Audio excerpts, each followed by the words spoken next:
सरी तीर आप तब आए,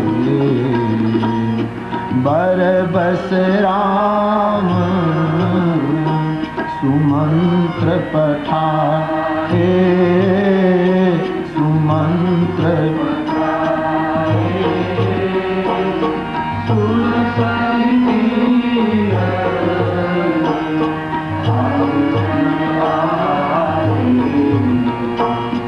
बरबस राम पराणे मजबूरन સુમંતને રથમાં બેસાડ્યા અને ભગવાન ગંગાને કિનારે આવી ગયા.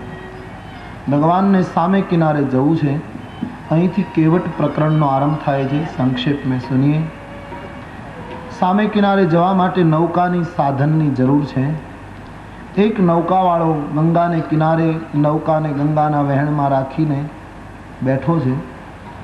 ત્રણેય જણ નૌકા ગંગાના તટ પર આવીને ઊભા છે, છતાં કેવટ ઊભો ન થયો, નથી આદર આપતો, નથી વંદન કરતો.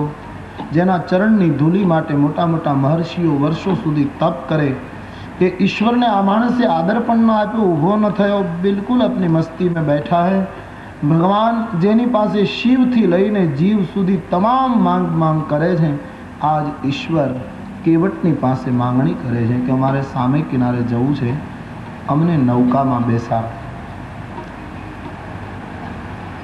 ઈશ્વરને જેની પાસે માંગવું પડે એ માણસ કેટલો ઊંચો હશે. નહીતર તો પહેરવા કપડાય પૂરતા નહોતા, જમવા માટે પૂરી વ્યવસ્થા નહોતી, માંડ માંડ ગુજરાન ચલાવતો હતો. પણ આજ ઈશ્વર એની પાસે માંગે છે. સંતોએ બહુ સરસ ખુલાસો કર્યો કે ભગવાને કેમ માંગ્યું. શું ભગવાન ગંગા પાર ન કરી શકે? આગળ તો ચોપાઈ આવે છે પ્રસંગમાં, તુલસીદાસજીને નવાઈ લાગી એટલે આગળ લખ્યું છે. બાબાજી કહેતે हैं, જા સુનામ સુમિરત ઉતર નર ભવ સિંધુ પારા.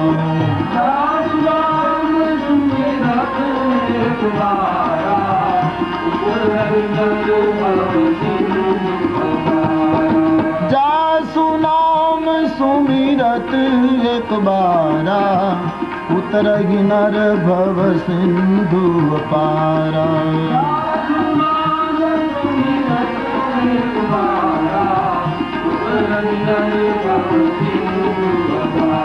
જી ઉતર નર ભવ સિંધુ પારા.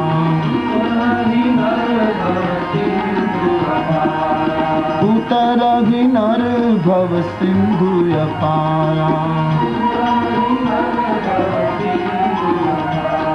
એક વખત નામ સુમિરન થાય ભીતર સે તો ભવસાગર માણસ તરી જાય નામના પ્રતાપથી. અને ગંગા પાર સોઈ કૃપાલુ કેવટ હી નિહોરા. એ ભગવાનને કેવટ પાસે આમ માંગવું પડે, જેણે 3 ડગલામાં સમગ્ર વિશ્વને નાપી લીધું. પણ ઈશ્વર માંગે છે, માંગવું પડે, કારણ ઘટના ગંગાને કિનારે બની છે. ગંગા એ નદી નથી, ગંગા એ ભક્તિ છે. રામ ભગતિ જહ સુરસરી ધારા. યમુનાને કે ગોદાવરીને કિનારે ઘટના બની હોત તો રામ ન માંગત, પણ ગંગા અને કિનારે ઘટના ઘટી. ભક્તિને કિનારે જ્યારે ભગવાન આવે ત્યારે ભક્ત નથી માંગતો, ભગવાનને જ માંગવું પડે. એ તો મેન તમે ભક્તિને કુંઠિત કરી નાખે. જ્યારે માણસ ભક્તિ કરતો હોય ત્યારે માંગે શાનો એ સમજ. રામાયણમાં બહુ સરસ પ્રશ્ન છે. ભગવાન કહે, મોર દાસ કહાઈ નર આશા. એક બાજુથી ભક્ત મારો દાસ કહેવડાવે કે હું ભગવાનનો છું, અને પાછો બીજા પાસે આશા કરે. મોર દાસ કહાઈ નર આશા, તો કહું તો કહા બિસ્વાસા. એક બાજુ મારો સેવક અને બીજા પાસે આશા કરે તો આમાં વિશ્વાસ ક્યાં રહ્યો? ભક્ત માંગે કેમ? અને એમાંય ભક્તિના 2 તટ, નિષ્કામ ભક્તિ અને સકામ ભક્તિ. કેવટ તો નિષ્કામ ભક્તિના તટ ઉપર બેઠો છે, તેથી એ શું કામ માંગે? ભગવાનને જ માંગવું પડે. ભક્તિ એવી રીતે કરો કે ભગવાન આપણી પાસે માંગે, એવી ભક્તિ કરો. આજે આપણી ભક્તિ લોકો ઘણું કરે છે, છતાં ભક્તિમાં તેજસ્વીતા ન દેખાતી હોય એનું કારણ ખૂબ માંગ લોકો બહુ કરે છે. માંગો નહીં. તમે માંગીને એના અંતર્યામીપણાનું ખંડન કરો છો. એ અંતર્યામી છે, એને ખબર ના પડે કે તમારા મનમાં શું છે, બોલીને શું કામ બગાડો? એને ખબર છે કે આપણા મનમાં શું ચાલે છે, એને કઈ બધી રજૂઆત કરવાની જરૂર છે? उसके पास हो जाओ, समीप पहुंच जाओ, આમ બનેગા. આપણા પરમ હિતમાં હશે, ક્યારેક મીઠી દવા, ક્યારેક કડવી દવા, પણ તંદુરસ્તી માટે યોગ્ય નિર્ણય કરી જગતનો વૈદ છે કરશે. માંગ નહીં કરે. આજે લોકો બહુ માંગે છે, બસ. તો કેવટની પાસે પ્રભુને માંગવું પડે છે, કારણ કે નિષ્કામ ભક્તિ અમને સામે કિનારે લઈ જાય. ભગવાને નૌકાની માંગણી કરી, કેવટે ના પાડી. હું તમારો મર્મ જાણું છું. ભગવાનને બુરો જવાબ ના આપ્યો, ઇનકાર કર્યો, ઊભા થઈને સન્માન ન આપ્યું, ત્યારે લક્ષ્મણજીથી રહેવાયું. લક્ષ્મણજીએ કહ્યું કે આ માણસની આટલી બધી હિંમત કે શંકર જેવા તમારી આજ્ઞા સ્વીકારે, અને આ માણસ તમને એમ કહે કે હું નૌકા નહીં આપું? શિવ આજ્ઞા સ્વીકારે અને આ એક માણસ? ત્યારે કેવટે બેઠા બેઠા કહ્યું, મહારાજ ક્ષમા કરો, શંકરજીને આજ્ઞા પાળવી પડે, મારે પાળવાની જરૂર નથી. કેમ કે શંકરજીના માથા ઉપર ગંગા છે, એટલે એને આજ્ઞા સ્વીકારવી પડે. મારે તો પગની નીચે ગંગા વહે છે, એટલે મારે આજ્ઞા પાળવાની જરૂર નથી. જેના મસ્તક ઉપર આજ્ઞા હોય એ સ્વીકારે, ગંગા હોય એ સ્વીકારે. મારા તો પગની નીચે ગંગા, હું શું કામ? પછી એમણે બેઠા બેઠા દલીલો કરી છે, જે પ્રસિદ્ધ છે કે આપના ચરણની રજમાં બધા એવું કહે છે કે મનુષ્યત્વ ઊભું કરવાની તાકાત છે. એક પથ્થરને તમારી ચરણ ધૂળ અડી તો એમાંથી નારી ઉત્પન્ન થઈ. આ તો લાકડાનું પાત્ર છે મહારાજ, પથ્થર કરતાં લાકડું કંઈ કઠિન ન હોય. આમાંથી જો નારી ઉત્પન્ન થાય તો એક તો સાધન તૂટે, મારા પરિવારનું પરિપાલન આના ઉપર નિર્ભીત છે, અને મહારાજ ઘરમાં મુશ્કેલી ઊભી થાય. આપને ખરેખર જવું હોય તો ચરણ ધોવાનું આપે મને કહેવું પડશે. મૂળ આટલો મુદ્દો. ઈશ્વરની ચરણ ધૂલી માટે કેટલી લોકો મહેનત કરે, ને આ માણસ ચરણ ધૂલમાં જરાય રસ રાખતો. એમણે કહ્યું કે મને ચરણ ધૂલ જોઈતી નથી. અહલ્યાને ચરણ ધૂળની જરૂર પડી, કારણ કે એનાથી ભૂલ થઈ ગઈ. જેણે પાપ કર્યું હોય એને પાવન થવા માટે તમારા ચરણની ધૂળની જરૂર. મારી નૌકાએ જિંદગીમાં કોઈ પાપ કર્યું નથી, સાધન શુદ્ધિનો દાવો કર્યો છે. અને ભક્તિમાં પુનઃ એકવાર સાંભળી લો, સાધન શુદ્ધિ બહુ જરૂરી છે, ખૂબ જ જરૂરી. ભક્તિ કરવી હોય તો તમારું સાધન શુદ્ધ હોવું જ જોઈએ, વરના ભક્તિ નહીં હોય. અહલ્યાને પવિત્ર થવું પડે. મારી નૌકાને પવિત્ર, નિત્ય ગંગામાં વહે છે આ નૌકા, એને પવિત્ર થવાની શી જરૂર છે? તમારા ચરણની ધૂળ માટે. મહારાજ ચરણ ધૂળમાંથી ઋષિ પત્ની ઊભી થાય તો એક તો લાકડાની નૌકા નષ્ટ થાય, ઘરમાં એક સંખ્યા વધે, આજીવિકાનું સાધન તૂટે, અને મહારાજ જ્ઞાનીઓ માટે સાધન જતું રહે તો એને ગમે. બાકી અમારે ભક્તોને તો જીવન પર્યંત સાધન પકડી રાખવાનું. બહુ સાચી વાત. મુક્તિ મળી જાય તો પણ ભક્તો સાધન છોડતા નથી. ઘણા મહાત્માઓને અજપા જપ થઈ ગયા કે એને પછી બોલવું ન પડે તો એ હોઠેથી બોલ્યા વગર રહી શક્યા નહીં, કારણ કે આનંદ નથી આવતો. ભીતર शुरू हो जाए माला तो भी संकीर्तन के बिना चैतन्य रहे, नहींतर चैतन्य महाप्रभु ने कहीं गाવું પડે. એને તો સ્વાભાવિક અજપા થઈ ગયા છે ને, એની શ્વાસની માળા ઉપર હરિનામ ચાલતું હતું, છતાંય એને ગાયું, કારણ કે એ વખત આનંદ નથી. એમ મુક્તિ તો દાસી બને ભક્તિની, છતાંય ભક્તો સાધન છોડતા નથી. કેવટ કહે મને આ સાધન જવા નથી દેવું મારે. માટે ખરેખર આપને સામે કિનારે જવું હોય તો મને પગ ધોવાનું આપ કહો. હું તમારી પાસે માંગીશ નહીં કે મને પગ ધોવા દો. તમને આદત પડી ગઈ છે કે બધા તમારી પાસે હાથ જોડે માંગણી કરે, પણ આ ઘાટ ઉપર તમે એ અપેક્ષા નહીં રાખશો. અહીંયા તો આપે કહેવું પડશે કે ભાઈ પગ ધોઈ લે, અને હું સાંજ સુધી અહીંયા બેઠો છું, બીજા કોઈ નહીં આ નૌકામાં બેસાડું. તમે ત્રણેય અંદરો અંદર વિચાર કરી લો, સામેથી કહો કે ભાઈ પગ ધોઈ લે, અને એક વખત પગ ધોઈ લઉં પછી ઉતરાઈનો પૈસો તમારી પાસેથી લેવો નથી, હું સામે કિનારે આપને ઉતારી દઈશ. પણ સામે કિનારે જવું હોય તો આટલું કરવું પડશે. આમ કેવટે માંગ્યું નહીં, ભગવાને માંગ્યું. આ માણસે એમ કહ્યું કે મને પગ ધોવા છે એટલા માટે કે મને ચરણ ધૂળ જોઈતી નથી, કારણ કે મારું સાધન શુદ્ધ છે. તમારી ધૂળ પડે તો સાધન તૂટે. મારી નિષ્કામ ભક્તિમાં સાધન મને અતિ પ્રિય છે, મારે મારા સાધનને ગુમાવવું નથી. માટે કહ્યું કે આપને ખરેખર જવું હોય તો મને ચરણ કમળ ધોવાની મંજૂરી આપો. जो प्रभु अवसी पारगा चहूं। जो प्रभु मोहि पद पद्म पखारन कहूं। मोहि पद पद्म पखारन, मोहि पद पद्म पखारन कहूं।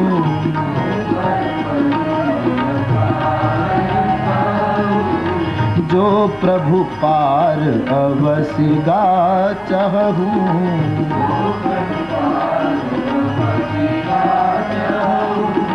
मोहि पद पद्म पखारन कहूं।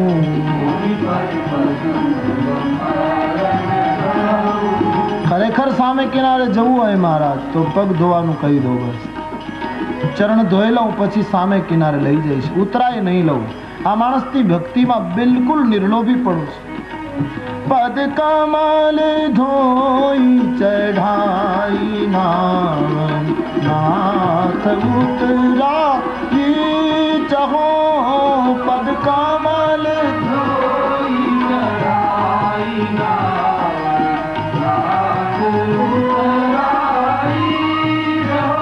પદ કમલ ધોઈ ચઢાઈ નાથ ઉતરાઈ ચહો.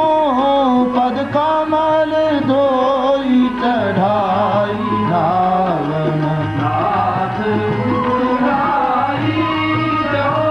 મોગ રામ રાવરી ખાન દશરથ શપથ સબ સાચી કહો.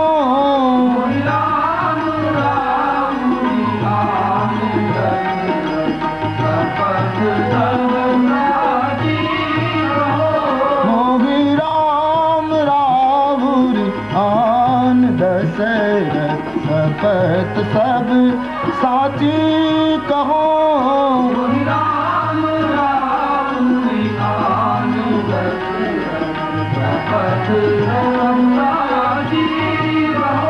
પદ કમલ ધોઈ ચઢાઈ નાથ ઉતરાઈ ચહો.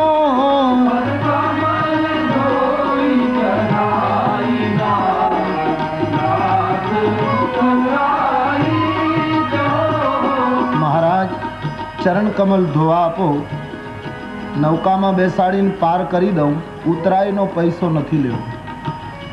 અમુક સંતો એમ કહે કે કેવટે એમ કહ્યું કે હું તમને ચરણ ધોયા પછી નૌકામાં ચડાવું અને પછી મારી ઈચ્છા એવી છે કે નાથ ઉતરાઈ ચહો. હું ઈચ્છતો નથી કે તમે નૌકામાંથી પછી નીચે ઉતરો, કારણ કે તમે નીચે ઉતરો તો તમને ઉતરાઈ આપવાનો પ્રશ્ન ઊભો થાય ને. ટેક્સીમાં જ્યાં સુધી બેઠા રહીએ ત્યાં સુધી ટેક્સીવાળો પૈસા માંગે નહીં.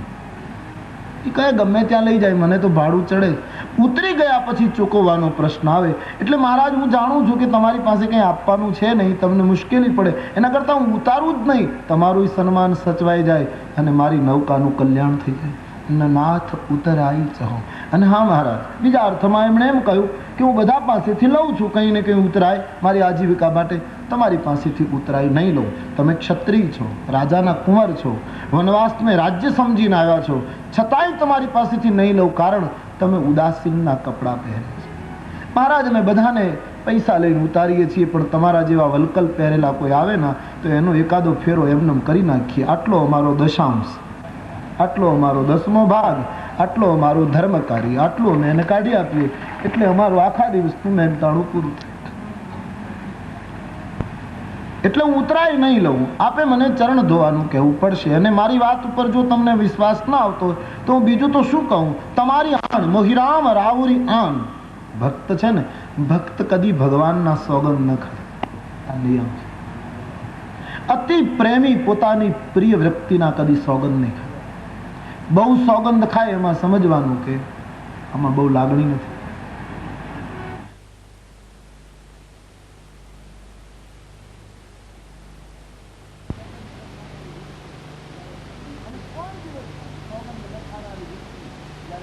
અને કોઈ દિવસ સોગંદ ન ખાનારી વ્યક્તિ જ્યારે અતિ પ્રિયના સોગંદ ખાય ત્યારે એની હાલત બહુ ખરાબ થાય. રામાયણમાં 2-3 પ્રસંગો એવા છે. રામજી બોલે ખરા ઘણી વખત, પણ લક્ષ્મણના સોગંદ કોઈ દિવસ ન ખાય. પણ એક પ્રસંગ એવો આવ્યો ચિત્રકૂટની તળેટીમાં કે ભગવાનને લાગ્યું આજ લક્ષ્મણના સોગંદ નહીં ખાઉં તો આ વાત મક્તબ નહીં થાય. તેથી આંખમાં આંસુ સાથે કહ્યું, લખન તુમાર સપથ પીતુ આના.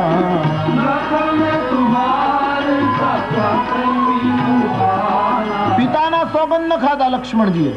અહીં કેવટ પિતાના સોગંદ ખાય છે. અહીં રામજી પિતાના સોગંદ નથી ખાતા. અતિ પ્રિય લક્ષ્મણ છે, પિતા કરતા પણ પિતાની આણ કઈ છે. લખન તુમાર સપથ પીતુ આના.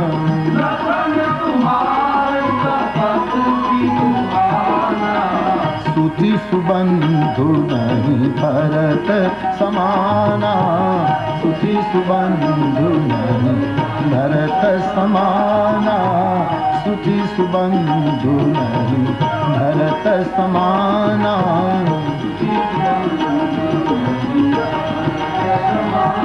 એક જ વખત લક્ષ્મણના સોગંદ ખાધા પણ પ્રભુને ક્યાંય ચેન ન પડ્યું. એવો જ પ્રસંગ ચિત્રકૂટમાં રાત્રિનો સમય સુનૈનાની સાથે વાર્તાલાપ ચાલે છે કૌશલ્ય અંબાનો. ત્યારે માં રડતી રડતી બોલી, સુનૈનાજી મારા જીવનમાં પહેલો પ્રસંગ છે, આજ મારે દુઃખ સાથે કહેવું જોઈએ. બોલે શું માં? રામ સપથ મેં कीनहन काऊ. राम सपथ में कीनहन काऊ. मैं रामना સોગંદ અત્યાર સુધીની ઉંમરમાં ક્યારે નથી ખાધા, પણ રામ સોગંદ ખાઈને કહું છું કે મને ભરતની જેટલી ચિંતા છે એટલી કોઈની ચિંતા નથી. મારો કહેવાનો અર્થ અતિ પ્રિય વ્યક્તિના સોગંદ લોકો મોટે ભાગે નહીં ખાય. સાચો પ્રેમ હશે ત્યાં. કોઈ એ પૂછેલું કે તો પછી હનુમાનજીએ કેમ સોગંદ ખાધા? હનુમાનજીને રામ વાલા નહીં હોય? राम दूत मैं मातु जानकी. राम दूत मैं मातु जानकी. सत्य शपथ करुणा निधान की. તો હનુમાનજી જેવા ભક્ત ભગવાનના સોગંદ સુંદરકાંડમાં બોલ્યા છે સીતાજી આગળ કે મને ભગવાનના સોગંદ. એક સંતે બહુ સરસ ખુલાસો કર્યો કે ભક્ત અને સંત સોગંદ ન ખાય. અહીંયા હનુમાનજી ભક્ત તરીકે રજૂ નથી થયા, સંત તરીકે નથી રજૂ થયા, દૂત તરીકે રજૂ થયા. રામ દૂત મેં માતુ જાનકી. અને દૂત કોઈની આગળ જાય ત્યારે એને સોગંદ વિધિ કરવો પડે, ઓળખપત્રો આપવા પડે. આજ સુધી એ નિયમ છે. એક દેશનો દૂત બીજા દેશમાં જાય તો એને ત્યાંની મુખ્ય વ્યક્તિને ઓળખપત્રો આપવા પડે, સોગંદ વિધિ કરવો પડે. હનુમાનજી ભારતમાંથી લંકા ગયા એટલે સોગંદ વિધિ કર્યો. સત્ય શપથ કરુણા નિધાન કી. અને હનુમાનજીનું લંકા પ્રયાણમાં હનુમાનજીનો મોટા ભાગનો પરિચય દૂત તરીકે જ આપવામાં આવ્યો. એ તો વિભીષણે જ એને સંત તરીકે કબૂલી લીધા છે, બાકી મોટે ભાગે હનુમાનજી દૂત તરીકે જ દેખાયા છે. જલનિધિ રઘુપતિ દૂત વિચારી. જલનિધિ રઘુપતિ દૂત વિચારી. તે મેં નાક ભોગી શ્રમહારી. तात मोर यति पुण्य बहुता. कितने प्रमाण दिए जाते हैं? देखे नयन राम कर दूता. देखे नयन राम कर दूता. देखे नयन राम कर दूता. राम दूत मैं मातु जानकी. राम दूत मैं मातु जानकी. सत्य शपथ करुणा निधान की.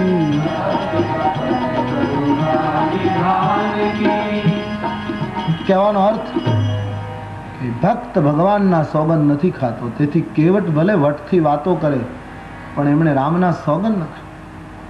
મોહી રામ રાવુરી આન. રામજી મને તમારી આણ છે અને તમારા પિતાના સોગંદ છે. દશરથજીના સોગંદ ખાધા, રામના. મોહી રામ રાવુરી આન. દશરથ શપથ સબ સાચી કહો, મેં સત્ય કહ રહા હું, ઉતરાય નહીં લઉં. અને જ્યાં દશરથજીના સોગંદા માણસે બોલ્યો, લક્ષ્મણજીથી રહેવાયું નહીં. એના નિશંગમાં બાણ એની મેળાએ ઊંચા નીચા થવા લાગ્યા કે તારી આ હિંમત કે તું મારા પિતા સુધી પહોંચી જાય.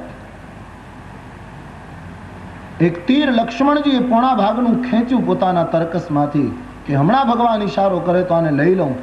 પણ લક્ષ્મણજી તીર ખેંચે છતાંય કેવટ હલ્યો નહીં. નહીતર કોઈ માણસ આપણા ઉપર હથિયાર ઉગામે તો ગમે તેવો શૂરવીર માણસ હોય તો થોડોક તો ધ્રુજી જાય અથવા હાથ ઊંચો કરી નાખે. પણ આ માણસ એમને બેસી રહ્યો. લક્ષ્મણ એ કાળ છે, શેષનાગ છે. નિષ્કામ ભક્ત કાળથી પણ ડરે નહીં. સાચો ભક્ત કાળથી નહીં ડરે. એ કાળને એક પ્રસંગ માનશે કે જીવનમાં જેમ ઘણા પ્રસંગ આવ્યા એમ કે આ છેલ્લો પ્રસંગ, એને પ્રસંગ માને છે કાળ. એટલે સંત પુરુષો જબ સે સુના है ये जिंदगी मौत का नाम है तब से सर पे कफन बांध कर मैं कातिल को ढूंढता हूँ. સ્વામી રામ તીર્થ કહે છે કે મૃત્યુનું નામ સાંભળ્યું ત્યારથી હું એ કાતિલને શોધું છું કે છે ક્યાં. એટલે એને એક પ્રસંગ જ ગણી લે છે. જેમ જીવનમાં યજ્ઞોપવિતનો પ્રસંગ આવે, લગ્નનો પ્રસંગ આવે, ચુડાકરણનો, એમ આ પણ એક પ્રસંગ આવ્યો. उसको પ્રસંગ સમજ લેતે હૈ સંત લોગ. કેવટ ઉઠતો નથી એટલે કે એની ભક્તિમાં ભય નથી, એની ભક્તિમાં લોભ નથી. એમણે સ્પષ્ટ કહી દીધું મહારાજ કે લક્ષ્મણજી કદાચ મને મારી નાખે તો પણ હું તમારાથી ડરું એમ નથી. મહારાજ સુન લીજે. બારુ તીર મારગ લખન જગ લગન પાય પખાર ગો.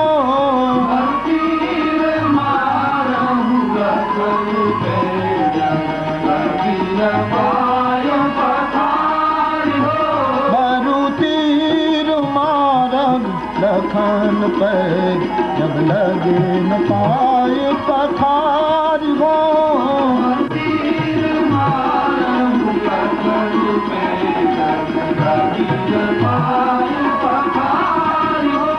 अब लगे न तुलसीदास नाथ कृपाल पार उतार गो.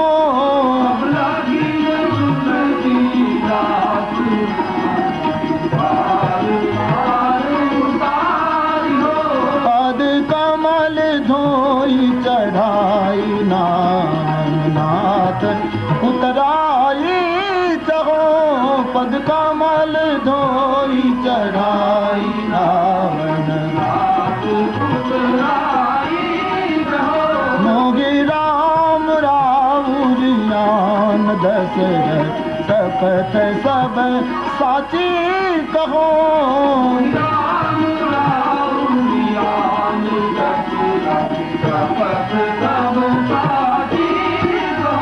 લક્ષ્મણજી મને તીર છોડે દિવ્ય અર્થમાં બોલ્યો છે. પોતે પણ તીર શબ્દનો પ્રયોગ કરે છે. એનો અર્થ તીરના બે અર્થ. તીર એટલે શર યાની બાણ અને તીર એટલે કિનારો, તટ. લક્ષ્મણ છોડે તીર ભલે, બાકી હું આ તીર છોડવાનો નથી. જે નિષ્કામ તટ ઉપર હું બેઠો છું, મોત મને મંજૂર છે, બાકી હું મારો ઘાટ આ તીર હું છોડું ये भले छोड़े अपने निशंक से तीर, लेकिन मैं ये तीर छोड़ने वाला नहीं जब तक आपके चरणों को न धो लूं. तब लगी तुलसीदास नाथ कृपाल पार उतारी. હું પાર નહીં લઈ જાઉં. અહીં છંદ લખ્યો છે પછી સોરઠો લખ્યો છે. તુલસીદાસજીને કોઈએ પૂછ્યું કે આ પ્રસંગમાં છંદ અને સોરઠો, એક તો અયોધ્યા કાંડની એક નિયમબદ્ધ રચના છે એટલે ક્રમમાં છંદ આવતો તો 24 દોહાઓ પછી એટલે લીધો છંદ, અને તે પણ હરિગીત જ બધા લીધા છે અયોધ્યા કાંડમાં જહાં તક. પણ અહીં કોઈ ગોસ્વામીજીને કહ્યું કે અહીં છંદ અને સોરઠો લેવાનું કારણ, બોલે કેવટ વિચારતો હતો કે હું ગરીબ માણસ, બીજું કાંઈ જાણતો નથી, મને આવી ખબર નહીં કે ભગવાન સવારમાં સીધા આ રીતે નીકળશે અને મારી નૌકા માંગશે, નહીંતર હું ફૂલહારની બધી તૈયારી કરી રાખત સ્વાગતની, પણ મારા પાસે તો કંઈ નથી, શું કરું? એટલે છંદનું કમળ ફૂલ ચડાવ્યું. રામાયણના બાલકાંડમાં લખ્યું છે છંદ સોરઠા સુંદર દોહા, દોહા સોરઠા ને છંદો એ રામાયણના બાગના કમળના ફૂલ છે. કેવટ કહે બીજા ફૂલ ક્યાં લેવા જાઉં, મેં ये फूल आपको समर्पित करा. सुनी केवट के बैन प्रेम लपेटे अट पटे વિહંસે કરુણા ચિતઈ જાનકી લખન તન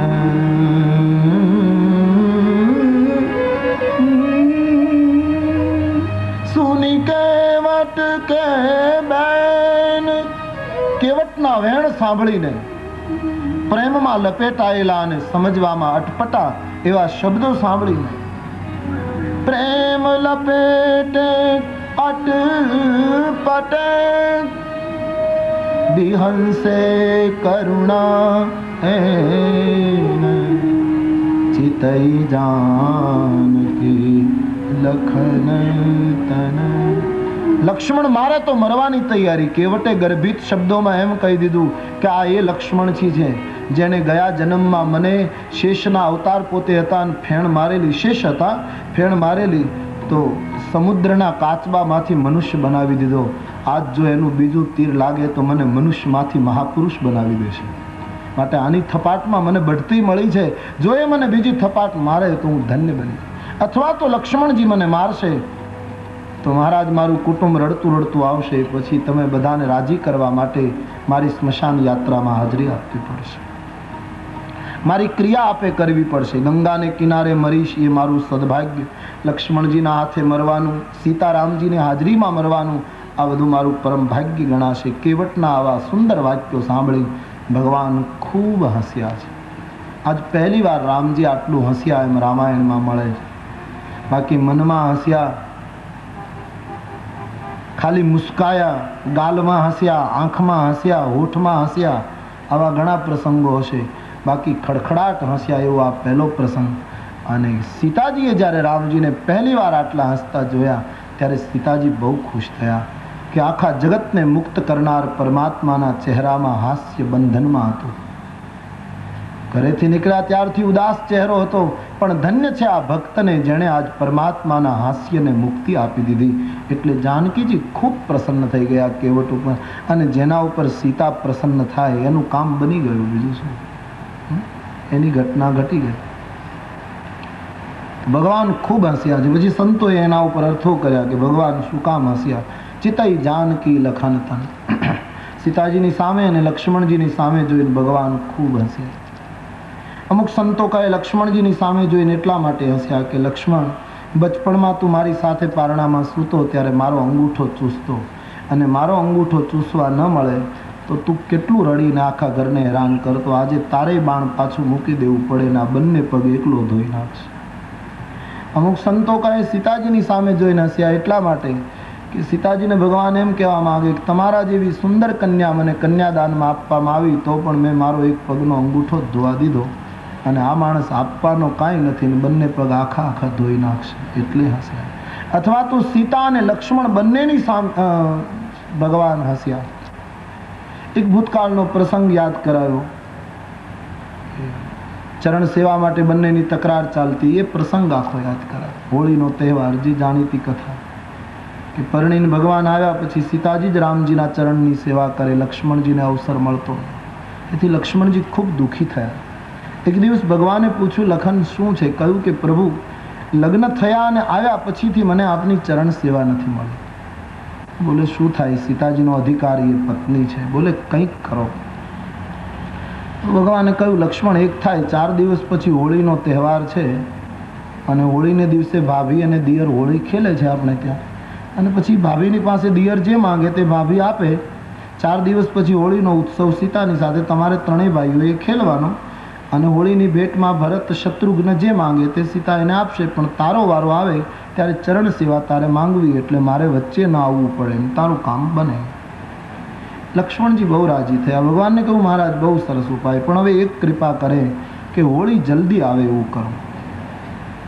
હોળીના જપ શરૂ કર્યા, હોળીનો સૂર્યોદય થયો, રંગના કુંડો ભરાયા, નિખાલસતાથી આખો દિવસ હોળી ખેલાઈ. ભગવાન દૂર ઊભા ઊભા જુએ છે, કારણ કે ભગવાનને ખબર છે કે સાચી હોળી ત્યારે પ્રગટવાની જ્યારે લક્ષ્મણ વરદાન માંગશે. સાંજ પડી. દશરથજીએ કહ્યું, જાનકી બેટી, ભાઈઓને ભેટ આપી દો હોળી. સૌ પહેલા ભરતજીને કહ્યું. ભરતજીએ જન્મ જન્માંતર ભગવત પરમાત્માના ચરણની ભક્તિમાં તથાસ્તુ કહ્યું. શત્રુઘ્નએ ભરતજીના ચરણની સેવા માંગી, તથાસ્તુ કહ્યું. અને જ્યાં લક્ષ્મણનો વારો આવ્યો ત્યારે સીતાજી પૂછે છે, ભૈયા માંગો. ભગવાન સમજી ગયા કે હમણાં પ્રગટવાની તૈયારી છે.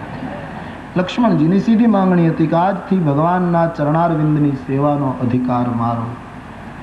જ્યાં ચરણ સેવાનો અધિકાર જતો રહ્યો, સીતાજીને ચક્કર આવ્યા, એ પડી ગયા, રડી પડ્યા. વૈદો હકીમો દોડ્યા, બધા લક્ષ્મણજીને ધમકાવવા લાગ્યા. તે માંગ્યું શું, સીતાને શું થયું, બધા જ લક્ષ્મણ ઉપર ગુસ્સે. લક્ષ્મણજી ભગવાન પાસે દોડીને આવ્યા, કહ્યું, મહારાજ મારે કાંઈ જોઈતું નથી, પણ આ મૂર્છા ઉતરે એવું કરો, કારણ કે આખું ઘર દુશ્મનની જેમ મારી સામે જોયે. ભગવાને હસતા હસતા કહ્યું, લખન એમાં હું શું કરી શકું, તે માંગ્યું જેવું એટલે આમ જ થાય. બોલે શીખવું તમે અને પાછો ઠપકો તમે આપો છો. પછી ભગવાને કહ્યું, લક્ષ્મણ આ બીમારીનો કોઈ ઈલાજ નથી, આ તો સેવા, સ્નેહ અને સમર્પણનું દર્દ છે. આ કંઈ વૈદોથી થોડું સારું થાય. તબીબોને કહી દો કે માથું ન મારે, દર્દ સાથે સીધો પરિચય છે મારે. શૂન્ય પાલનપુરી. કહેવાનો અર્થ, દર્દ સૂફીવાદમાં તો એ બહુ ગમે છે સૂત્ર. સૂફીવાદનું એક માન્યતા છે કે દર્દ એને કહેવાય જે જીવન પર્યંત દર્દ રહે. તાવ આવે અથવા તો કંઈક અમુક રોગ થાય ને પછી દવાથી સાજું થઈ જાય તો બીમારી કહેવાય. શરીર માટે થોડીક અસંયમ થઈ ગયો, અવ્યવસ્થા થઈ ગઈ શરીરમાં, એટલે કંઈક થોડુંક ગડબડ થઈ ગઈ. બાકી દર્દ તો એ છે જેને કોઈ દવા જ ન હોય. એમ કહેવાય છે કે દર્દ હદથી જ્યારે વધે ત્યારે દર્દ જ દવા બને. પછી એના વગર ગમે નહીં, પીડા વગર ફાવે નહીં ક્યાંય. પીડા હોય તો જ આનંદ આવે, અને તે છે પરમાત્માની પીડા, ભગવાનના વિરહનું દર્દ, પરમાત્માની પ્રીતનું દર્દ. એના માટે શું ઔષધ? એના માટે ન જ્ઞાન ઔષધ, ન ધ્યાન ઔષધ, ન સમાધિ ઔષધ, કોઈ ઔષધ નહીં. બસ એ પીड़ा ही उसका औषध है, पीड़ा ही उसका समाधान है. અને તેથી મીરાએ પૂરા દિલથી ઘોષણા કરેલી, આજ સુધી એની વાત લોકોએ સ્વીકારી.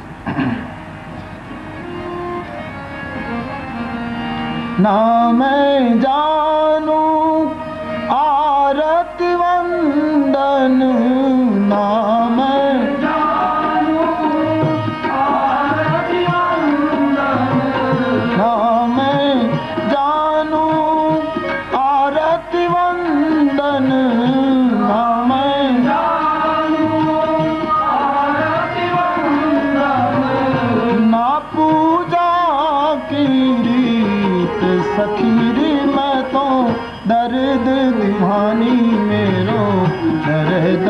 जाने कोई सखी मैं तो दर्द दीवानी मेरो, दर्द जाने कोई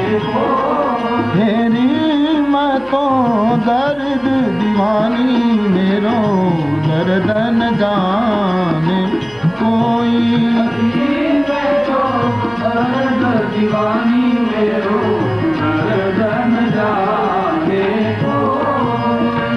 ना मैं जानूं आरती वंदन, ना मैं जानूं आरती वंदन, ना मैं जानूं आरती वंदन, ना मैं जानूं आरती वंदन, ना पूजा की रीत सखी मैं तो दर्द दीवानी मेरो, दर्द न जाने कोई. दर्द दीवानी मेरो, दर्द न जाने कोई. मैं तो दर्द दीवानी मेरो, दर्द न जाने कोई. मैं तो दर्द दीवानी मेरो, दर्द न जाने कोई. दर्द की मारी बन बन भटकूं, दर्द की मारी बन बन भटकूं, दर्द की मारी बन बन भटकूं, दर्द की मारी बन बन भटकूं. वैद मिला नहीं कोई, वैद मिला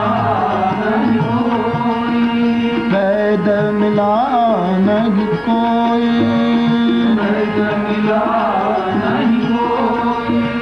मीरा पीर तब रे मिटे जब, मीरा पीर तब रे मिटे जब, मीरा पीर तब रे मिटे जब, मीरा पीर तब रे मिटे जब, वैद संवरियो हो मेरी, मैं तो दर्द दीवानी मेरो गर्दन दान कोई। अभी में तो दर्द दीवानी मेरो गर्दन जाने को। मेरी मैं तो दर्द दीवानी मेरो गर्दन दान कोई। अभी में तो दर्द दीवानी मेरो गर्दन जाने को। तो बिल्कुल सही बात है कि साचू दर्द એ પ્રભુ પીડ, એ જ સાચું દર્દ છે. અને એ દર્દમાં ભક્તો સદૈવ પીડાવા ઈચ્છે છે. બાકીના દર્દો તો ઘણા માણસો એમ માને કે અમે તંદુરસ્ત છીએ, એમ નહીં. બધામાં દર્દ પડ્યા, વાત પિત્ત અને કફ બધામાં પડ્યા છે.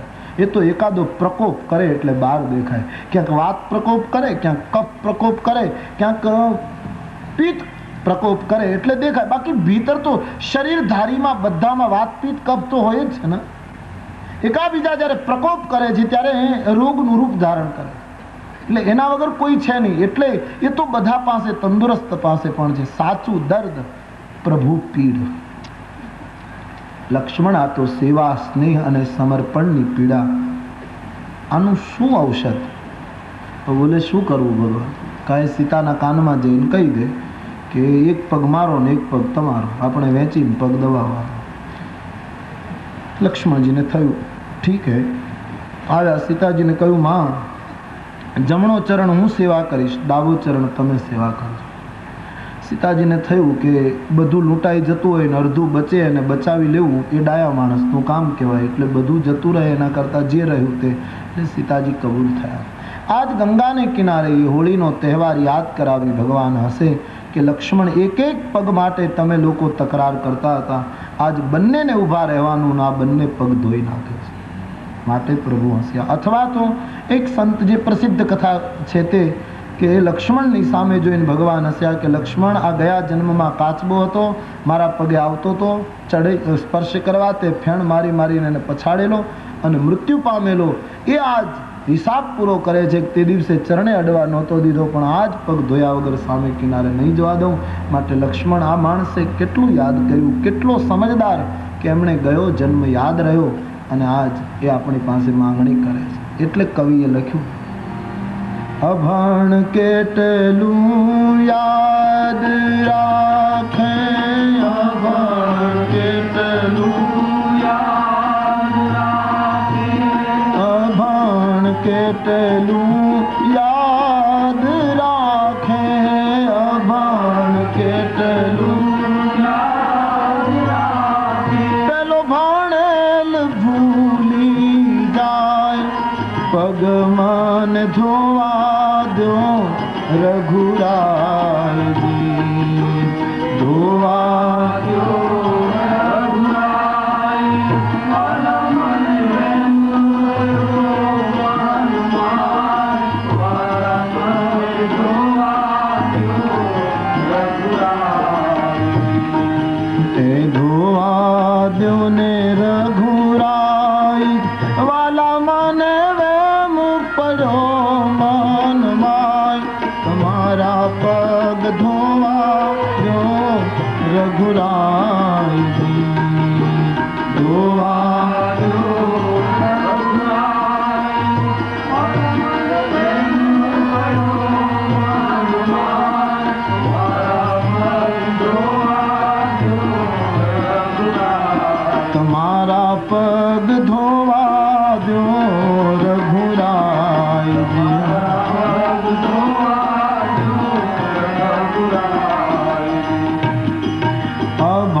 કેટલું યાદ રાખે, કેટલું યાદ રાખે. પેલો ભણે પગ ધોવા લ્યો રઘુરાય.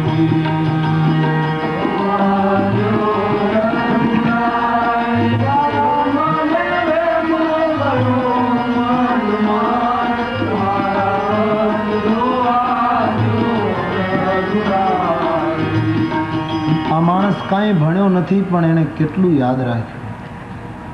અને સાચું શિક્ષણ જ આ છે કે જેને ભજન કરતા કરતા આવો ખ્યાલ આવવા માંડે. હા, આ માણસ એટલે સીધી ક્રાંતિ થઈ હશે ને, એકદમ ફૂટી નીકળ્યું છે.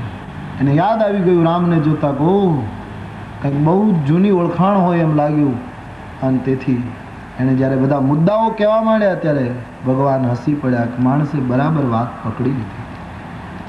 અને અભણ કેટલું, અને આમ બીજા અર્થમાં લઈએ તો ભણેલો ખરેખર, અને અભણ જો કે એ તો કાગે શબ્દ લખી નાખ્યો એટલે, બાકી અભણ ન કહેવાય, નિરક્ષર કહેવાય. સમાજમાં ગામડામાં રહેનારા નિરક્ષર છે, એને શબ્દ જ્ઞાન નથી, બાકી અભણ નથી. ભલભલા ભણેલા એની આગળ સાવ સામાન્ય લાગે એવું એની કોઠા જ્ઞાન હોય, અંદરની સૂઝ હોય, એને કેમ નિરક્ષર કહેવાય? પેલી વાર્તા નથી કે ટ્રેનમાં એક દાદા બેઠેલા અને એક પ્રોફેસર બેઠેલા. ટ્રેન જતી હતી, હવે બીજું કોઈ નહીં, આ દાદા અને પ્રોફેસર બે જ. અને પેલા પ્રોફેસરને વાત કર્યા વગર ચાલે. કોલેજમાં બોલવાની આદત પડી ગયેલી, પછી કોક એને જોઈએ એટલે વિચાર કરે કે આ દાદા સૂતા રહે છે, મુંબઈ સુધીનો રસ્તો કાપવાનો, કેમ સમય જાય, આ કંઈ બોલે નહીં.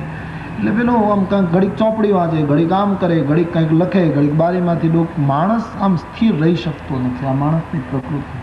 આપણે એકલા બેઠા હોઈએ ત્યારે આપણું ચિંતન કરજો, ન રહી શકે માણસ. કંઈક વાંચે, કંઈક કામ કરે, કંઈક ફલાણું કરે, કંઈક કરતો જ હોય માણસને. આ એક નિયમ છે.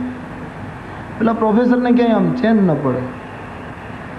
પછી એણે દાદાને કીધું, દાદા મુંબઈ આવતા હજી ઘણી વાર લાગશે અને આપણે આમનામ કેમ સમય જાય, એટલે આપણે કંઈક એવું ગોઠવીએ કે સમય પસાર. બોલે સાહેબ શું? બોલે એક પ્રશ્ન તમે મને પૂછો, હું એનો જવાબ આપી દઉં તો હું તમને 10 રૂપિયા આપું.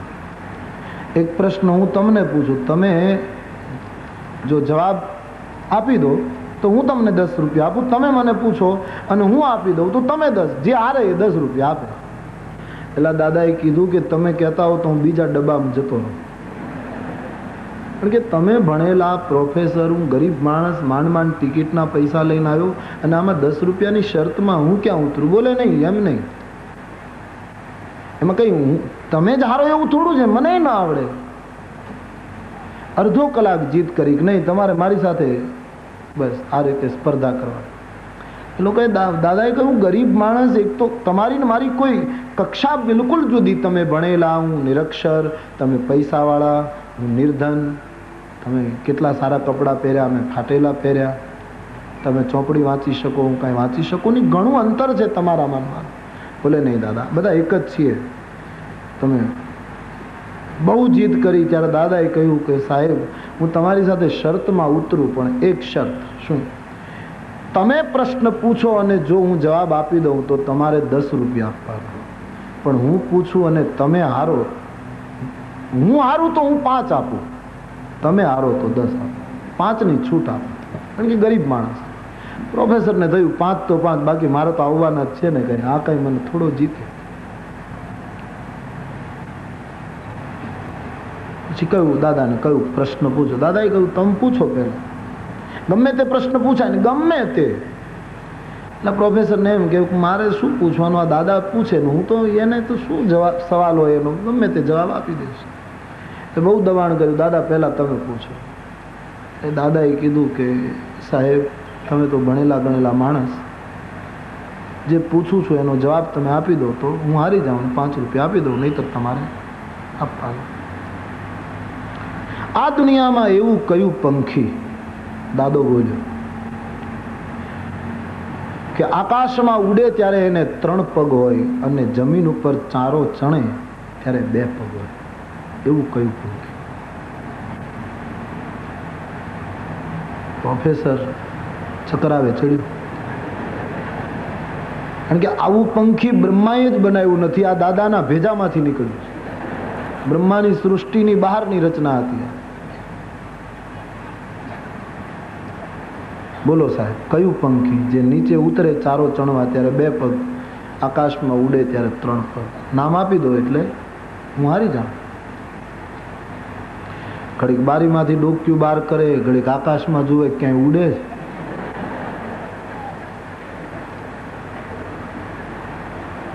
ખૂબ મૂંઝાણો માણસ. પંખો ચાલુ કર્યો, વળી પાછો બંધ કર્યો, બારી ખોલી, ઘડીક ઊભો થયો, બેઠો, કાંઈ પત્તો લાગ્યો નહીં. દાદાએ કીધું, હજી સાહેબ 7-8 કલાકનો સમય છે મુંબઈ પહોંચતા. મુંબઈ સુધીમાં ગમે ત્યારે કહેવાનું છું છે. દાદો સમજતો હતો કે તારા વડીલ આવે તો આનો જવાબ ન મળે. ખબર હતી. 1 કલાકના અંતે બુદ્ધિશાળી હાર્યો. કહ્યું કે દાદા મને નથી આવડતું, લો આ 10 રૂપિયા હું હારી ગયો. પણ હવે મારે તમને પ્રશ્ન પૂછવાનો છે ને હવે હું જે પૂછું એ મારો પ્રશ્ન થઈ જાય. પ્રોફેસરને એમ કે આનો આ પ્રશ્ન હું એને પૂછું, કારણ કે મને જો જવાબ મળી જાય તો બીજે પૂછવા થાય. એટલે હવે એ પ્રશ્ન એનો થઈ ગયો. હાર્યો એટલે 10 આપી દીધા ને પછી કહ્યું કે હવે હું તમને પ્રશ્ન પૂછું છું કે દાદા તમે કહી દો એવું પંખી કયું કે આકાશમાં ઉડે ત્યારે 3 પગ અને નીચે ચાલે ત્યારે 2 પગ? દાદાએ 5ની નોટ કાઢીને આપી કે સાહેબ મને ખબર નથી, લે.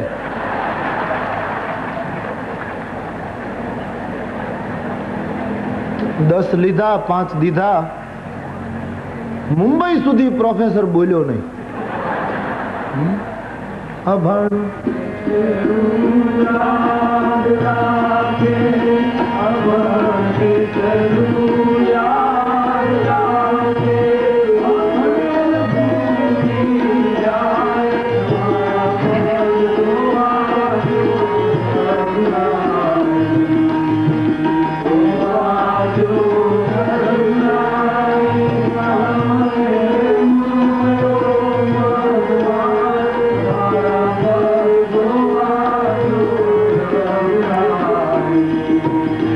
હકીકત છે. ખરેખર આ કંઈ આવું તો બન્યું હોય કે ન બન્યું હોય ખબર નહીં, પણ વાસ્તવિક દ્રષ્ટાંતો પણ હોય છે કે અભણ માણસ ક્યારેક એવું કામ કરે. મને મારી સામે બનેલો પ્રસંગ કહું છું. મને એક વાડીમાં એક દાદા મળ્યા. મને કહ્યું કે મેં જીવતા મારા હાડકા ગંગામાં પધરાવ્યા. હમણાં 2 મહિના પહેલાનો પ્રસંગ છે. મને એમ થયું કે જીવતા કેમ હાડકા પધરાવા? પડી ગયો હોય ને હાડકું તૂટ્યું હોય ને ડૉક્ટરે કાઢી નાખ્યું હોય ને પાછું આપ્યું હોય કે લે આ તારો નમૂનો, અને પછી એને છોકરાને કીધું કે તું પધરાય, પણ એવું તો કંઈ હતું નહીં. મને કહ્યું લો તમે બોલો મેં કેમ પધરાવ્યા હશે? મેં કહ્યું ભાઈ મારી આમાં સૂઝ નથી, આપણી આ લેન નથી. મને કહ્યું નહીં જીવતા. અને એ માણસ એટલો દ્રઢતાથી બોલતો હતો. મેં કીધું કઈ રીતે? પછી એને મોઢું બતાવ્યું, ચોકઠા કાઢ્યા. મારે એકેય દાંત નથી, આ ચોકઠા છે. 5 વર્ષ પહેલા મારા બધા દાંત પડી ગયા. એ દાંત હાડકા કહેવાય કે શું કહેવાય? મેં કીધું હા. મેં મારા છોકરાને ન કીધું, એ જાતે વાણિયા હતા. છોકરાને મોકલું હરિદ્વાર દાંત લઈને તો ટિકિટના પૈસા બેસે. એટલે અમારા ગામમાંથી સંઘ જતો હતો, એમાં એકને એ પોતાના 32 દાંતની ડાબલી પકડાવી કે આ ગંગામાં પધરે. એ બીજાના મારફત એમણે દાંત, હકીકત એ બાપા જીવે છે, આ જીવતા હાડકા પધરાય ના એ કેમ પાડ્યું? મેં મનમાં કીધું કે તને આવતે જન્મે હાથીના દાંત મળવાના છે. ગંગામાં જેને દાંત પધરાવ્યા હોય એને તો આવતે જન્મે આટલું પ્રમોશન. ઘણી વખત એ હકીકત છે. એ દાદાએ બહુ સરસ રીતે કહ્યું. બિલકુલ સાચી વાત છે. હાડકું દાંત જ છે. દાંત અસ્થિના જ બને છે. દુનિયામાં નિરક્ષર છે માણસો, અભણ નથી. ભણેલા હોય એવી ભૂલ નહીં કરવી જોઈએ. ભરદ્વાજજી જ્યારે અભ્યાસ કરીને તૈયાર થયા પછી એના ગુરુની પાસે પરીક્ષા આપવા ગયા ત્યારે ગુરુએ રમત રમતમાં એક કંઈક લાકડાનો ટુકડો લઈને જમીન ઉપર આમ એક મોટો વિશ્વના નકશા જેવું કંઈક કરી નાખ્યું. એટલે પછી વચ્ચે ધૂળમાં એક ટપકું કર્યું. ભરદ્વાજજીને પૂછ્યું આનો જવાબ આપી દો એટલે પાસ, આ તમારો પેપર છે. કેટલી વિદ્યા ભરદ્વાજજીની! હા, ગુરુએ ચારે બાજુ આમ ધૂળમાં રેખા કરીને ટપકું કર્યું. જવાબ ના આપી શક્યા ભરદ્વાજજી. પછી પૂછ્યું, બાપજી બતાવો આ શું કહેવા માંગો છો? બોલે આ જે ચારે બાજુ રેખા છે વિશ્વની રેખા છે, આ વિશ્વ છે અને એમાં જે ટપકું છે, વિશ્વની અંદર ટપકું જેટલું દેખાય છે એટલું હજી તમે ભણ્યા છો, બાકી બધું ભણવાનું બાકી છે. અહીં કોણ પૂરેપૂરું? એ સાચો ભણ્યો છે, એ જ ગુણવાનો, એ જ ગુણવાન, એ જ બુદ્ધિમાન, એ જ સમજદાર, જેણે રામ પદમાં પ્રીત સમજીને જોડી દીધી છે. બાકી તો શું ભણ્યા? ઠીક, ભગવાનને હસાવી દીધા માણસ. પરમાત્મા ખૂબ પ્રસન્ન થયા અને સામેથી ભગવાનને કહેવું પડ્યું, કેવટ જલ્દી જળ લઈ આવ અને ચરણ ધોઈ લે. બેગિયાની જલ બેગિયાની જલ પાય પખારું,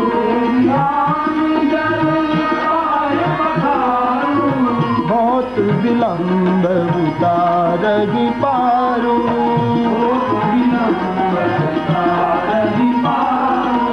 बहुत विलंब उतारगी पारू,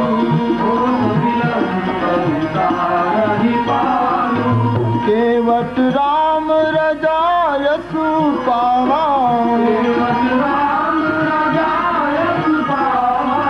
केवट राम रजाय सुपावा,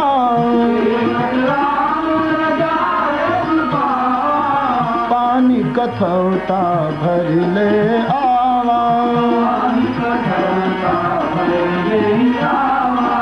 पानी कथौता भर ले आवा, બેગિયાની જલ પાય પખારું, જલ્દી જળ લઈ આવ અને ચરણ ધોઈ લે. પ્રભુને સામેથી મંજૂરી આપવી પડી, આ માણસે માંગ્યું નહીં. અને જ્યારે ભગવાને કહ્યું જલ્દી કર, જળ લઈ આવ, ત્યારે નૌકામાં ઊભો થયો. અત્યાર સુધી એ બેઠો ઊભો થયો, તટ ઉપર પગ મૂક્યો અને ઘર તરફ જવા લાગ્યો.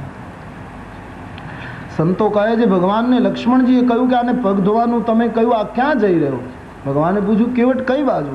બોલે મહારાજ આપ ઊભા રહો, અમે બીજું કંઈ ન જાણીએ પણ એટલું જરૂર જાણીએ કે મંગલ કાર્ય કરવું હોય તો પત્નીને સાથે રખાય, એકલાએ ન કરાય. મારી પત્નીને બોલાવો. લક્ષ્મણજીએ કહ્યું, મહારાજ હવે ઘરના બધા માણસોને બોલાવશે, ત્યાં સુધી આપણે ઊભા રહેવાનું. ભગવાને કહ્યું, છૂટકો જ નથી. કેવટ ગયો, પરિવારના લોકો ભેગા થયા. લાકડાની કાથરોટ જે નૌકામાં પાણી વધે ત્યારે ઉલેચવા માટે રાખતો હતો, એમાં ભગવાનના ચરણ ધોવાનો નિર્ણય કર્યો. ધાતુનું પાત્ર પસંદ નથી કર્યું. એક તો એ કે ધાતુ પાણી ચૂસી શકતી નથી અને એ ચરણામૃત ગયા પછી હતી એમનેમ થઈ જશે.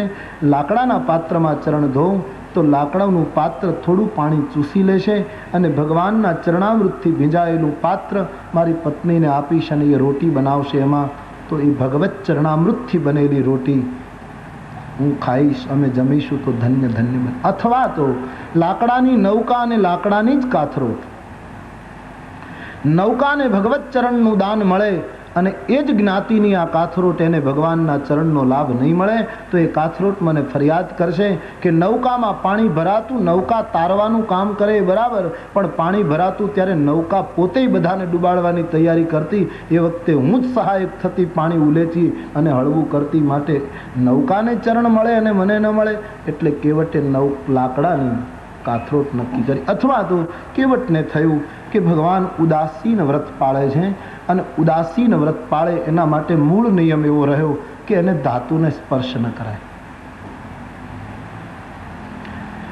અમુક કક્ષાએ ઉદાસીનો પહોંચે પછી કદાચ ફેરફાર થાય તો એક વાત જુદી છે, બાકી પ્રારંભમાં ધાતુને સ્પર્શ કરવાની મનાઈ રહે છે, ધાતુને અડાઈ રહે. કેવટને થયું ભગવાનના ઉદાસીન વ્રતમાં ભંગ થાય એવું મારે કંઈ કરવું નથી. કેવટે સમજતો કે કોઈના વ્રતમાં ભંગ થાય એવું મારે કરવું નથી. આજે લોકો નથી સમજતા, બીજાના વ્રતમાં ભંગ થાય એવા ખાસ પ્રયાસો કરે. એટલે ફરી એકવાર યાદી આપું, કોઈના નિયમ વ્રત લોકોને બહુ ખરાબ ટેવ પડી હોય એવું લાગે છે. કોઈ પણ માણસ કોઈ પણ જાતનું તમે જોજો, મોટે ભાગે મેં દેખતા રહેતા હું, કોઈ માણસ આપણી પાસે આવીને કહે ને કે હવે મેં મૌન વ્રત લીધું છે એવું કહે ને, એટલે આપણે એનું રાજી થવાને બદલે સીધો પ્રત્યાઘાત જ શરૂ થાય. આમ તો ફોલો કર્યા કરે મૌનનો શું અર્થ, પેલો પ્રત્યાઘાત જ આવે આપણા મગજમાં. આવા નબળા મન થઈ ગયા લોકો. કોઈ માણસ એમ કહે કે હું એકાદશીનો ઉપવાસ કરું છું તો પહેલો પ્રત્યાઘાત, ભૂખ તો લાગ્યા જ કરે ને, જે તે ખાવાની ઈચ્છા થયા કરે ને, આમાં એકાદશીમાં શું વળે? આવો પ્રત્યાઘાત જ આપશે. પણ આ માણસે તપ શરૂ કર્યું છે એનો આનંદ વ્યક્ત નહીં કરે. આ માણસની એક મોટી બીમારી હોય એવું લાગે. ગમે તે તમે તમારું વ્રત કોઈને ખબર પડશે એટલે પહેલો એવો જ પ્રત્યાઘાત આવશે. એમાં શું, આમ તો તમે બધું કરો ને, આમ કરવાથી શું? અરે પણ એ જે કંઈ કરે છે એનાથી તું કંઈક તો ખુશ થા, કંઈક તો પ્રસન્ન થા. આ એક માણસની આદત છે. ખુશ થવું જોઈએ. કોઈ તપસ્વી બને એમાં રાજી થવું જોઈએ. કેવટને થયું વ્રત તૂટે એવું મારે ન કરવું, એટલે પાણી કથૌટા ભરી લઈ આવો. ભગવાને કહ્યું જળ લઈ આવો. કેવટ પાણી લાવ્યો. ભગવાને પૂછ્યું ભાઈ કેમ પાણી બોલે? કહે મહારાજ ગંગાનું જળ તમારા માટે જળ છે, બાકી અમારા માટે તો પાણી છે. આ ગંગા જળ અમારા માટે ખરેખર ગંગા જળ હોય તો મહારાજ સદીઓ થઈ ગઈ, હજી લોકો અમને અપવિત્ર ગણે છે. આ ગંગાએ અમને ક્યાં પાવન કર્યા? આ તો બ્રહ્માના કમંડળમાંથી નીકળેલી ગંગા, ભગીરથની અને મોટા માણસોની ગંગા, એણે અમને દિનહીનોને ક્યાં પવિત્ર કર્યા? બ્રહ્માના કમંડળમાંથી નીકળેલી ગંગા એ આ છે.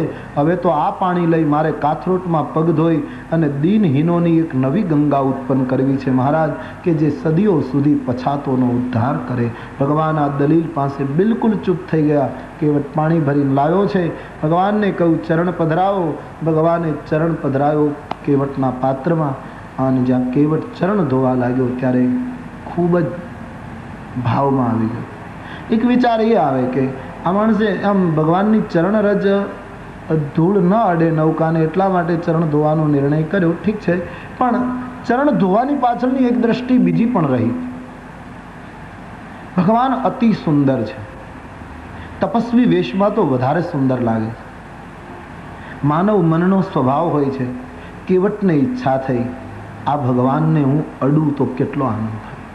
આનંદ માણસના મનની આ એક સ્વભાવ છે. કોઈ અતિ સુંદર વ્યક્તિ હોય તો ઈચ્છા થાય કે એમને અડીએ. પણ કેવટને થયું કે હું કદાચ વાત વાતમાં અડી લઉં, પણ એક જ વખત અડવાથી સંતોષ નહીં થાય, અને વારંવાર અડવું એ અવિવેક છે. તો કરવું શું? એને વિચાર્યું પગ ધોવાનું નક્કી કરવું, એટલે જેટલી વાર અડવું હોય એટલી વાર અડાય. ભગવાન કહે છે કે હવે બસ તો કહીશ કે નહીં, હજી ધૂળ ઘણી ચોંટી છે મહારાજ, કેટલે દૂરથી પગે ચાલીને આવું, તો જેટલો સ્પર્શ કરવો હશે એટલો હું સ્પર્શ કરી શકીશ. માટે ચરણ ધોવાનો નિર્ણય કર્યો. આનંદ ઘેલો બનેલો કેવટ ભગવાનના ચરણ પ્રક્ષાલનમાં ડૂબ્યો. બાબાજી કે અતિ આનંદ ઉમગ અનુરાગા,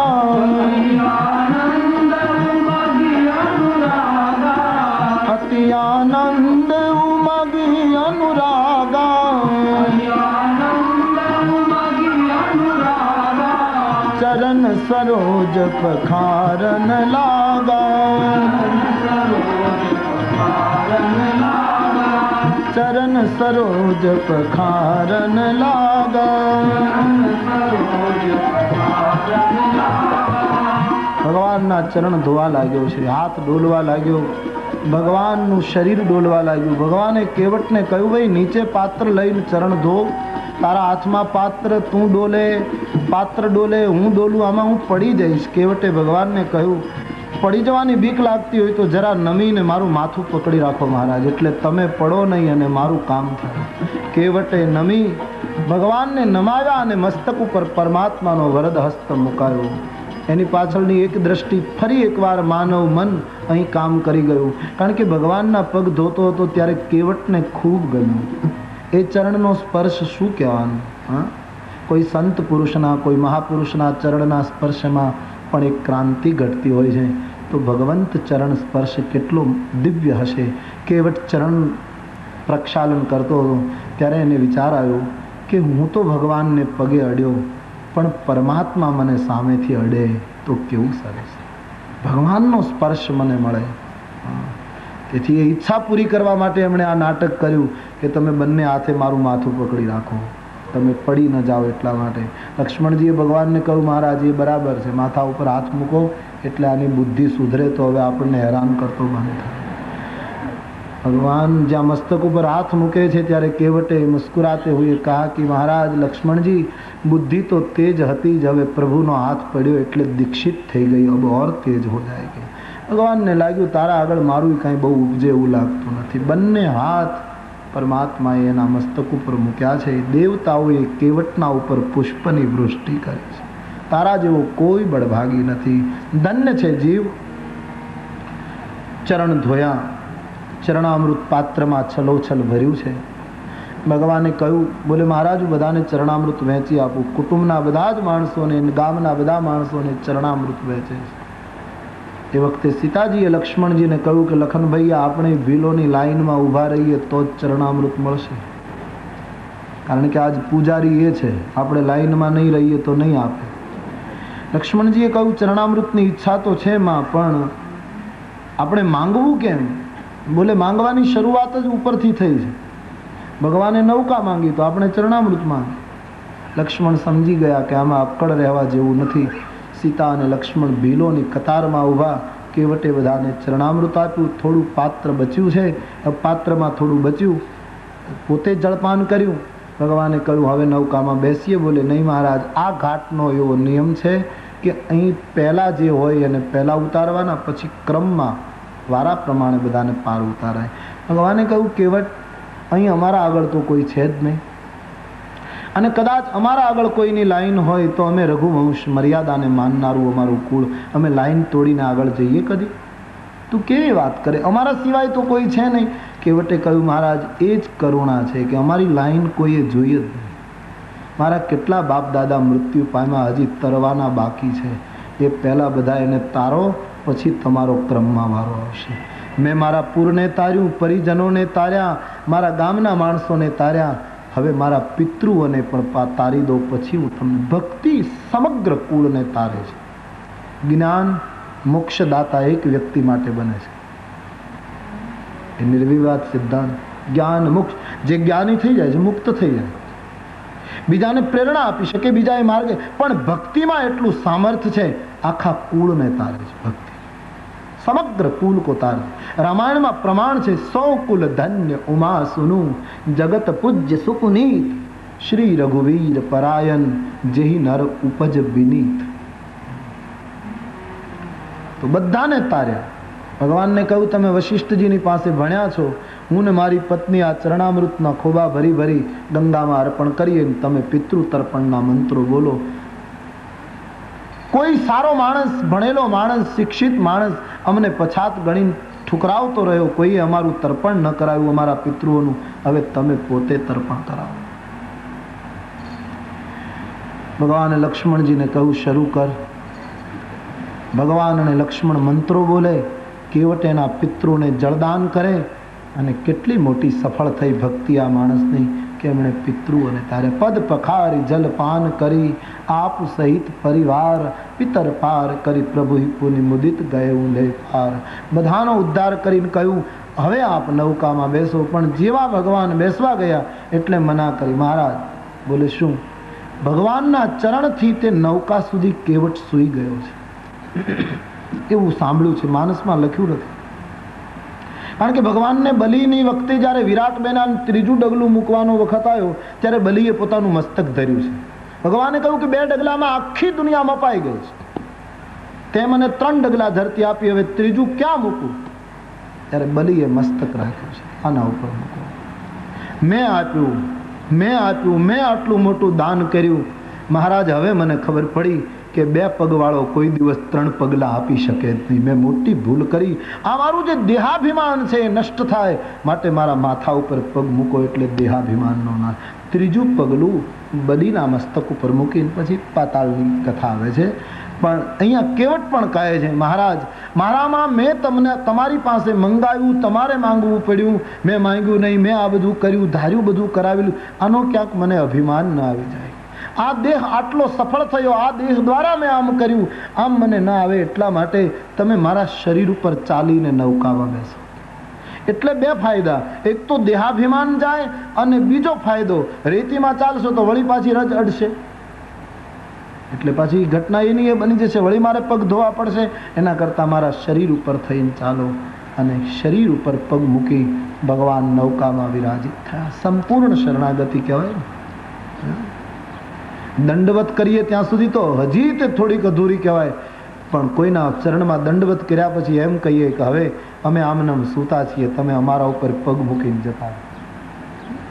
એ કેટલું શિખર છે. અથવા તો આ માણસ પહેલેથી જ આ સ્થિતિમાં હતો, એ માણસ ઊભો ન થયો, એનો અર્થ શું કરાય? ભગવાન આવ્યા ને એ માણસ ઊભો ન થયો, એનો અર્થ એ કે મારામાં ઊભા થવાની ક્ષમતા ક્યાં છે? મને પગે લાગતા ક્યાં આવડે છે? કાં તો તું શીખવાડ અને કાં તો ખોટું ના લગાડીશ.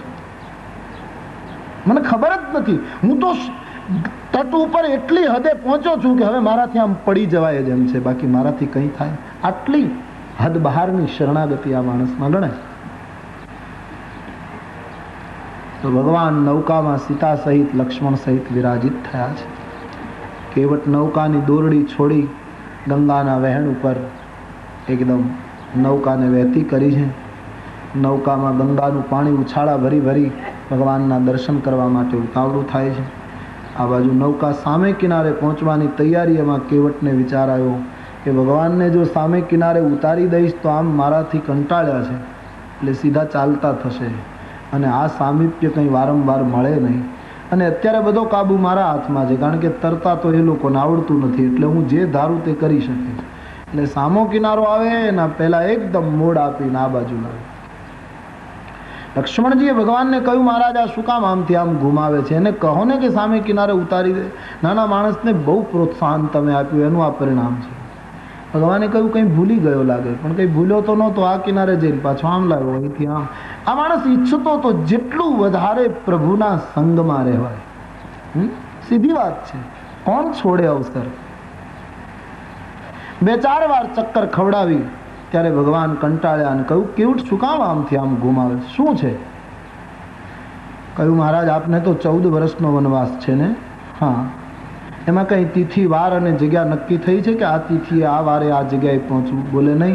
તો પછી એકાદ અઠવાડિયું અહીંયા થઈ જાય તો ખોટું શું છે? નૌકા મારી ચલાવવી મારે, તમારે તો મફત બેસવાનું, ઉતરાઈનો પૈસો પાછો સંભળાવતો જાય.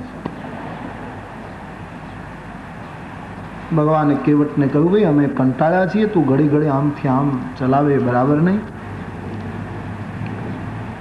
ત્યારે કેવટ બહુ સરસ બોલ્યો કે મહારાજ 4 ફેરા ખવડાવ્યા, એમાં તમે જો કંટાળ્યા હો તો તમારા કરતાં તો ધીરજવાન અમે નહીં કે 84 લાખ ફેરા ખવડાવ્યા તોય હજી અમને કંટાળો.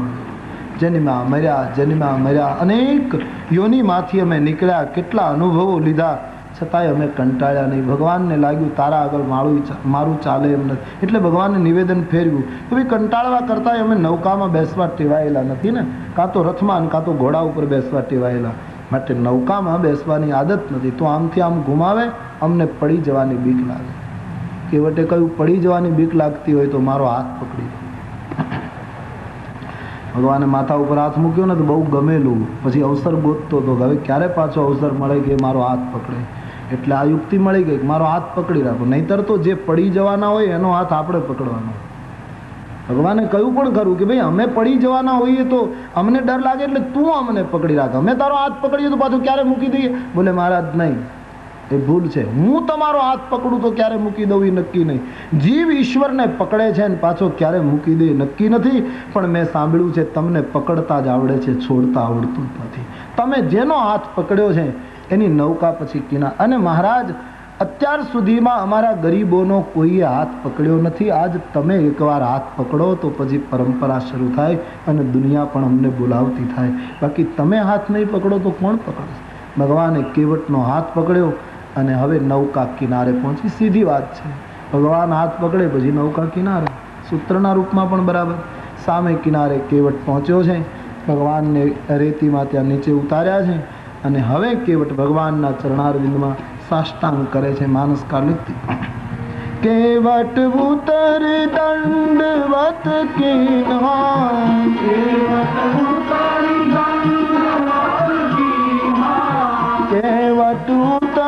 દંડવત કિન્હા,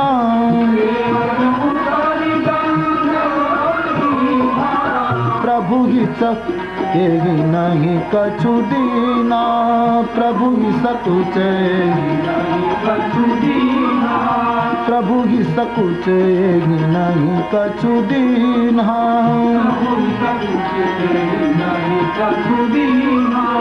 पियहि अकीसिय जाननी हारी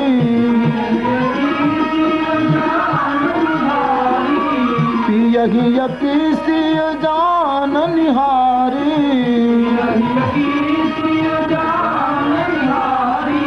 मनि मुदरी मन मुदित उतारी मनि मुदरी मन मुदित उतारी कहे वो कृपालु ले उतराई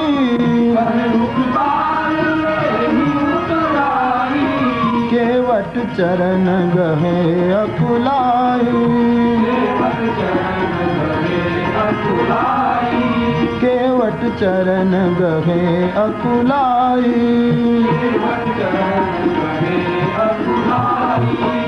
गंगा ने किनारे भगवान नी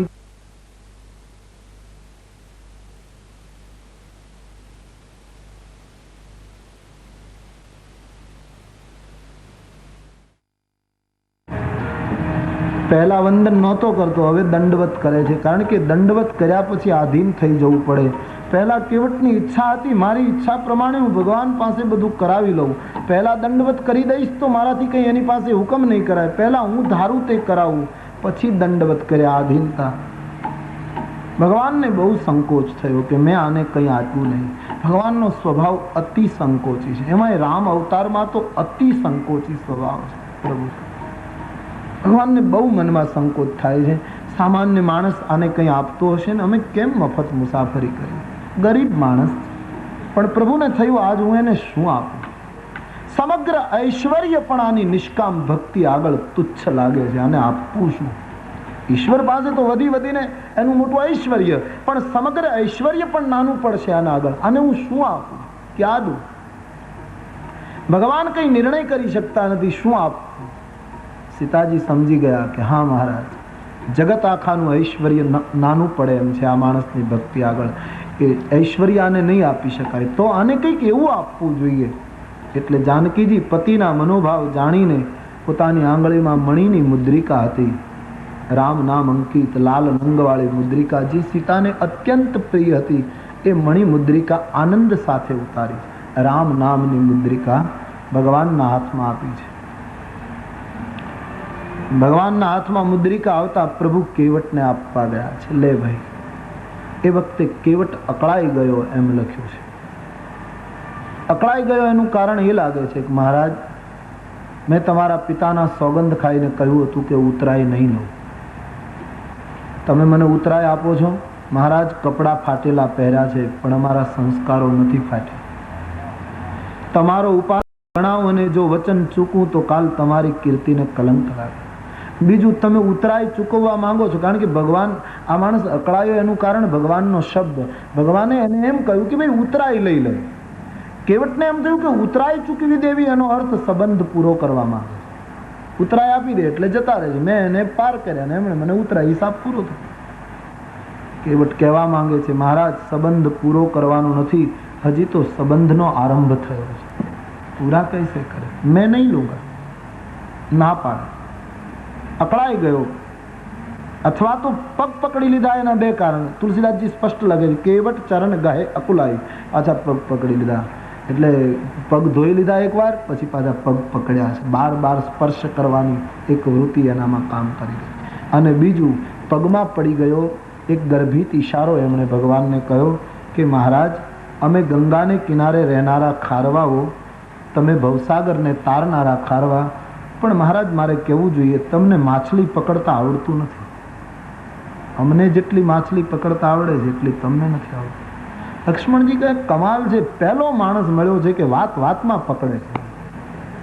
બોલે તું શું કહેવા માંગે? કે હા મહારાજ, માછલી પકડવા માટે જે ખારવો જાળ નાખે એને ખબર છે એના પગથી દૂર માછલી હોય એ જ જાળમાં આવે, જે પગમાં હોય એ કોઈ દિવસ જાળમાં ના ફસાય.